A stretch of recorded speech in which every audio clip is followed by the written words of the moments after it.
Israel Hamas जंग के 20वें दिन युद्ध ने एक बड़ा मोड़ ले लिया है। हमास को जड़ से मिटाने के लिए गाजा पट्टी पर इजराइल का जो ग्राउंड एक्शन है, बड़ी खबर इस समय यह आ रही है कि अमेरिका ने फिलहाल उस पर रोक लगा दी है। अमेरिका को आशंका यह है कि इस कार्रवाई से पूरे मध्य पूर्व में, पूरे मिडिल ईस्ट क्षेत्र में ईरान और ईरान समर्थित आतंकवादी संगठन, इसमें हमास भी शामिल है, इसमें हिजबुल्लाह भी शामिल है, इसमें यमन के हूथी रेबल्स भी शामिल हैं, ये सभी मिलकर सीरिया में, इराक में, सऊदी अरेबिया में अलग अलग जगह अमेरिकी सैन्य ठिकानों पर हमला तेज कर देंगे, जिससे निपटने के लिए, जिसका जवाब देने के लिए अभी अमेरिका ने अपनी पूरी तैयारी नहीं की है। हालांकि इजराइल ने कार्रवाई को पूरी तरह से रोका भी नहीं है, लेकिन यह भी सच है कि 7 अक्टूबर के बाद से सीरिया और इराक में अमेरिका के कई सैन्य ठिकानों पर बड़े हमले भी हुए हैं और छोटे ड्रोन्स के जरिए, यानी मानव रहित विमानों के जरिए भी हमले किए गए हैं, जिनमें 20 से ज्यादा अमेरिकी नागरिक और अमेरिकी सिपाही घायल हो चुके हैं। हवाई हमलों के अलावा इजराइल ने अपने टैंक, अपनी बख्तरबंद गाड़ियां उत्तरी गाजा में दाखिल करना शुरू कर दिया है और ऑपरेशन के बाद जो limited incursion, limited operation surgical strikes एक तरह से इजराइल की सेना कर रही है, वो करने के बाद वो टैंक और बख्तरबंद गाड़ियां और जो इंजीनियर्स के कॉलम्स है वो सब वापस आ गए। इस बीच एक और बड़ा खुलासा यह हुआ है कि इजराइल पर हमला करने वाले हमास और फिलिस्तीनी आतंकी गुट इस्लामिक जिहाद के आतंकवादियों को ईरान में ट्रेनिंग दी गई थी और यह ट्रेनिंग हमले से कुछ हफ्ते पहले तक लगातार दी जा रही थी। बड़ी खबर, इस पर हम विस्तार से चर्चा भी करेंगे अगले 1 घंटे में। लेकिन इजराइल पर हमले के बाद से ही अमेरिका की कोशिश यह है कि जंग में कोई और कूद ना पड़े, यानी इजराइल हमास के खिलाफ जो ऑपरेशन कर रहा है उसमें ईरान दखल ना दे दे, इसमें सीरिया या लेबनान शामिल ना हो जाए। सबसे ज्यादा शक, और अमेरिका ने यह साफ तौर पर कह दिया है कि शक ईरान पर है, जो खुद भले ही युद्ध के मैदान में नहीं उतर रहा है, लेकिन अपने आतंकवादी संगठन हमास, हिजबुल्लाह, हूथी रिबेल्स, इन सबको, हूथी विद्रोहियों को, इन सबको आगे कर रहा है। और अमेरिका भी इस समय युद्ध के कगार पर आ गया है मध्य पूर्व में।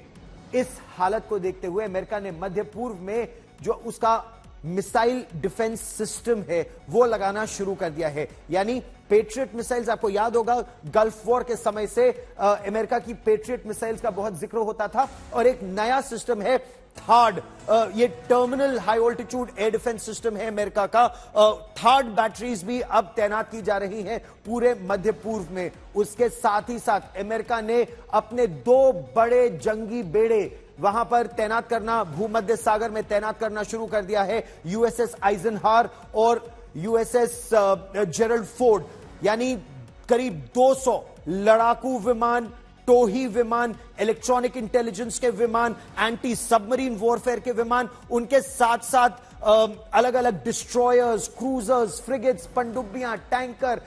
अमेरिका के इस समय नहीं, कम से कम नहीं तो 50 जंगी बेड़े, जहाज भूमध्य सागर में धीरे धीरे आगे बढ़ रहे हैं, और ये अपनी मिसाइलों से जमीन पर भी वार कर सकते हैं, आकाश में भी वार कर सकते हैं, और समुद्र में और जहाजों को भी डुबा सकते हैं। तो बहुत तेजी से अमेरिका अब अपने पैर पूरे भूमध्य क्षेत्र में फैला रहा है, अपनी सुरक्षा और मजबूत कर रहा है। देखिए ये रिपोर्ट। इजरायली टैंक जो गाजा में दाखिल हुए, हमास के खिलाफ जमीनी ऑपरेशन किया और अपनी सीमा में लौट आए। इजराइल ने यह ऑपरेशन उस वक्त किया जब अमेरिका ने उसे जमीनी चढ़ाई से तब तक के लिए रोक दिया जब तक कि वो तमाम अरब देशों में मिसाइल डिफेंस सिस्टम तैनात न कर दे। इस बीच अमेरिका ने मध्य पूर्व में इतने हथियार, नौसैनिक बेड़े और बम वर्षकों को बढ़ा रहा है जैसे यहाँ विश्व युद्ध छिड़ने वाला है।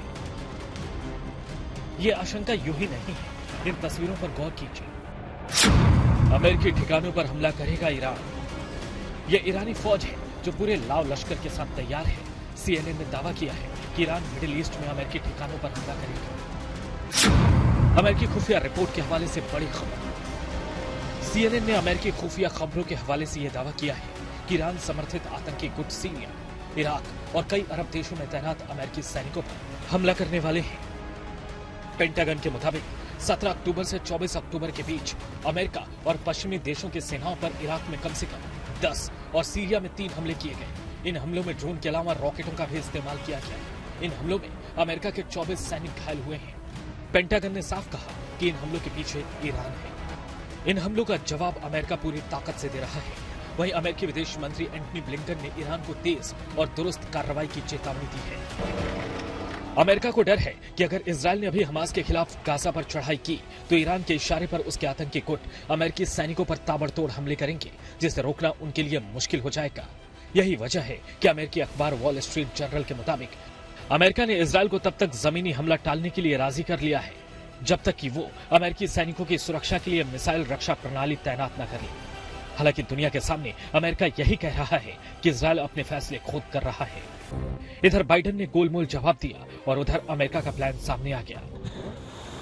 ईरान के आतंकियों से निपटने के लिए अमेरिका ने 2 कैरियर स्ट्राइक ग्रुप, 11 बर्ग क्लास विध्वंसक, कई टिकोन डेरोगा क्लासर क्रूजर, जमीन और पानी से हमला करने वाले जहाज, थाड और पैट्रियट मिसाइल रक्षा प्रणाली, लड़ाकू जेट के कई स्क्वाड्रन, रणनीतिक बम वर्षक और कई ऐसे हथियार तैनात करने का फैसला किया है जिनका खुलासा नहीं किया गया है।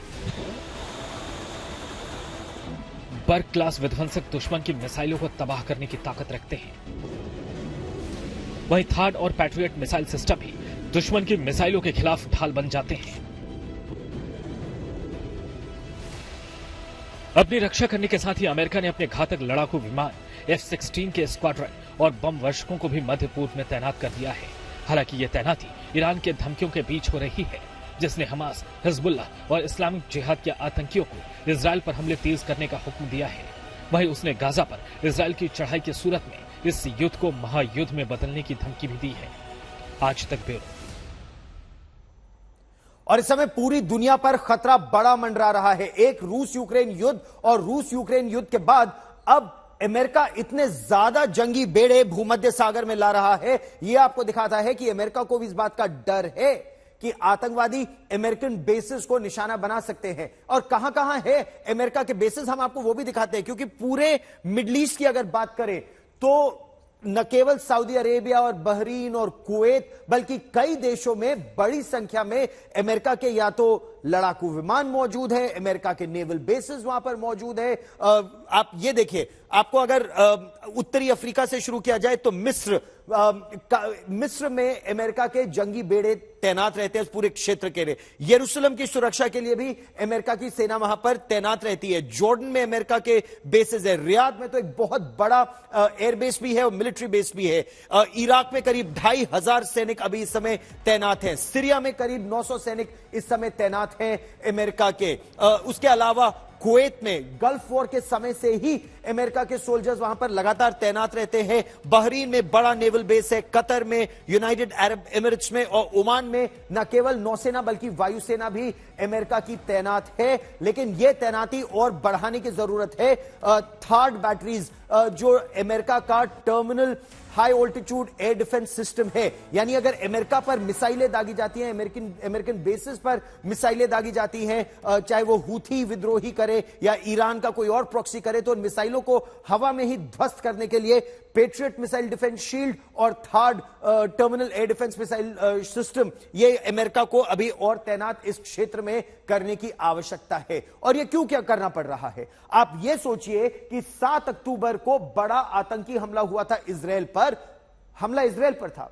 अमेरिका के सैनिक तैनात हैं सीरिया में, अमेरिका के सैनिक तैनात हैं इराक में। जहां जहां ये सैनिक तैनात हैं अलग अलग बेसिस पर, हम आपको वो भी मैप पर अभी दिखाएंगे कि किस तरह से, ये देखिए, इराक में करीब 2500 अमेरिका के सैनिक इस समय तैनात हैं। सीरिया में करीब 900 अमेरिका के सैनिक तैनात हैं और उन पर एक नहीं, दो नहीं, कई ड्रोन हमले यानी रॉकेट उनके ऊपर दागे गए हैं, अमेरिका के सैनिकों के ऊपर। उन पर कामिकाजी ड्रोन्स या सुइसाइड ड्रोन्स जिन्हें कहा जाता है, वो उनके बेसिस पर दागे गए हैं। 24 अमेरिका के सिपाही घायल भी हो गए हैं, हालांकि गंभीर रूप से घायल नहीं हुए हैं। लेकिन यह आपको दिखाता है कि अमेरिका की सेना पर खतरा लगातार बढ़ता जा रहा है। और खतरा अमेरिका का साफ तौर पर कहना है। जॉन कर्बी व्हाइट हाउस में नेशनल सिक्योरिटी काउंसिल के प्रवक्ता हैं, उन्होंने ईरान का नाम लेकर कहा कि भले ही ईरान ये सीधे तौर पर नहीं कर रहा हो, लेकिन ईरान अपने प्रॉक्सीज के जरिए यह करवा रहा है। जिस तरह से पाकिस्तान लश्कर ए तैयबा और जैश ए मोहम्मद जैसे आतंकी संगठनों का इस्तेमाल करता है, ईरान हमास और हिजबुल्लाह और हूथी विद्रोहियों का इस्तेमाल कर रहा है। गाजा पट्टी में जहां हमास अभी भी रॉकेट दाग रहा है, वहीं दक्षिणी लेबनान से हिजबुल्लाह के हमले इजराइल पर जारी है। सीरिया के अल तन्फ अमेरिकी अड्डे पर ड्रोन से हमला हुआ।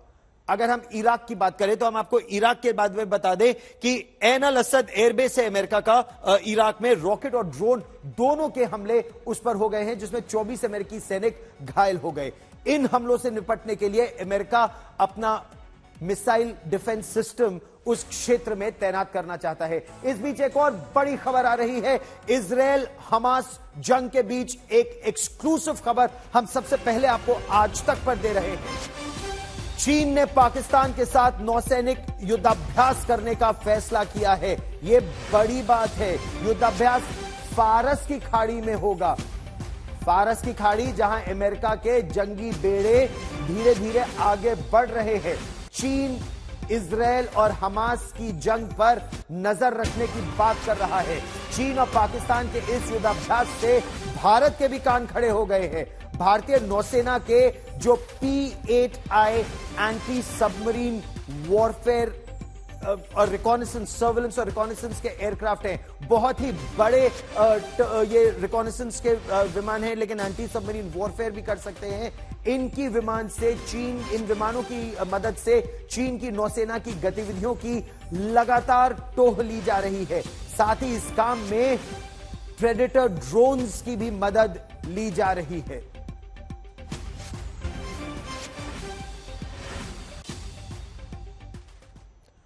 तो आप देख रहे हैं किस तरह जो युद्ध की आहट है बहुत तेजी से मध्य पूर्व में बढ़ रही है। अमेरिकी रक्षा जानकार ये मान रहे हैं कि ईरान और अमेरिका के बीच सीधे युद्ध से तो इनकार इस समय नहीं किया जा सकता, लेकिन इसकी संभावना, सीधे युद्ध की संभावना कम है। छद्म युद्ध, प्रॉक्सी वॉर और बढ़ सकती है। हालांकि ईरान अब तक खुद सामने नहीं आ रहा है। ईरान के जो सुप्रीम लीडर है अयतुल्लाह खमेनी ने एक बार फिर धमकी दी है। यह कहा है कि इजराइल को जवाब देने के लिए इस्लामी लड़ाके तैयार है और इजराइल इस्लाम की सेना का सामना नहीं कर पाएगा। ये वीडियो 7 अक्टूबर को इजराइल पर हुए हमास के हैरान कर देने वाले हमले की तैयारियों का सबूत है। इस सबूत के साथ ये बड़ी खबर आई कि 7 अक्टूबर के हमले से महज कुछ हफ्ते पहले सैकड़ों फिलिस्तीनी इस्लामी आतंकवादियों को ईरान में हमले की एक खास ट्रेनिंग दी गई थी। इस ट्रेनिंग के दम पर हमास और इस्लामिक जिहाद गुट के आतंकी इजराइल में घुसे और वहां बेइंतहा खून खराबा मचाया। इजरायली खुफिया सूत्रों के मुताबिक लगभग 500 आतंकियों ने इस ट्रेनिंग में हिस्सा लिया, जो सितंबर महीने में हुई थी। ये ट्रेनिंग कुद्स फोर्स की देखरेख में हुई थी, जो ईरान की इस्लामिक रेवोल्यूशनरी गार्ड कोर का वो संगठन है जो देश के बाहर हमलों की जिम्मेदारी संभालता है। बताया जा रहा है कि इस ट्रेनिंग के दौरान हमास के बड़े नेता और कुद्स फोर्स का मुखिया भी मौजूद था। इस ट्रेनिंग को लेकर बड़ा खुलासा होने के साथ ही ये साफ हो गया कि इजराइल में जो कुछ हुआ और जो हो रहा है उसके पीछे कोई और नहीं, ईरान है।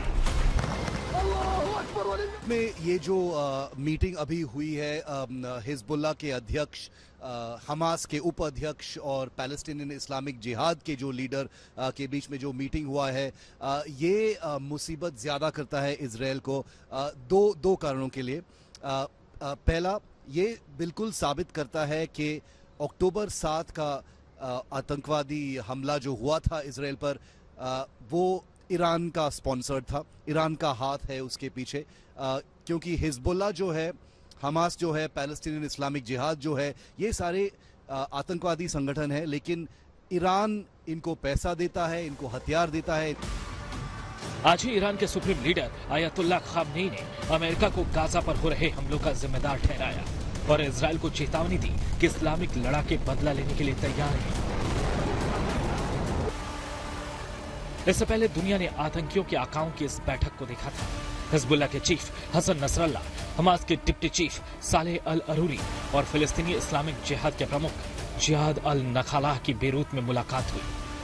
ये मुलाकात कब हुई इस बारे में कुछ भी नहीं कहा गया, लेकिन जो खबर आई वो यही कि तीनों आतंकी आकाओं ने इजराइल अमेरिका के खिलाफ जीत हासिल करने की रणनीति पर बात की। इस मुलाकात की तस्वीर सामने आने के कुछ ही घंटे बाद हमास ने इजराइल पर ताबड़तोड़ रॉकेट दागे। आयरन डोम ने कई रॉकेट हवा में ही तबाह कर दिए, लेकिन एक रॉकेट तेल अवीव के शहरी इलाके में गिरा, जिसमें इस घर को नुकसान पहुंचा। हमास के हमले में 2 महिलाएं घायल हो गई। गाजा पर इतनी भीषण बमबारी के बाद भी हमास रॉकेट दागने की ताकत रखता है। यही बात इजराइल को परेशान कर रही है और उसके प्रधानमंत्री और आर्मी चीफ को यह कहना पड़ रहा है कि अगर इजराइल ने गाजा पर ग्राउंड ऑपरेशन नहीं किया तो हमास नहीं मिटेगा, और हमास नहीं मिटा तो इजराइल को मिटा देने का उसका और हिजबुल्लाह का खौफनाक सपना पूरा हो सकता है। शिव अरूप, तेल अवीव, आज तक।